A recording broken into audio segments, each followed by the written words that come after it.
তুমি কি জানো উম্মত, আমি 23টা বছর টানা তোর জন্য কেঁদেছিলাম উম্মত। আমি এমন কাঁদা কাঁদছি রে উম্মত তোদের জন্য। এশার নামাজের পরে দাঁড়াইছি, ফজরের আজান পর্যন্ত আমি আমার মালিকের কাছে তোদের জন্য, উম্মতের জন্য চোখের পানি ফেলে কাঁদছিলাম। আমার এত চোখের পানি তোর দিল গলাইতে পারলো না।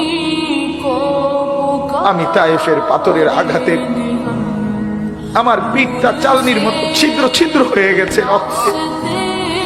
আমি বুকে পেটে 2টা পাথর বাঁধছি ক্ষুধার কষ্টে। আমি উহুদের দান শহীদ করা রক্তে উহুদের ময়দানে পড়েছিলাম বেহুশ হয়ে। আমার ঘরের চুলায় 3 মাস রান্নার জন্য কোনোদিন চুলায় আগুন জ্বলে নাই।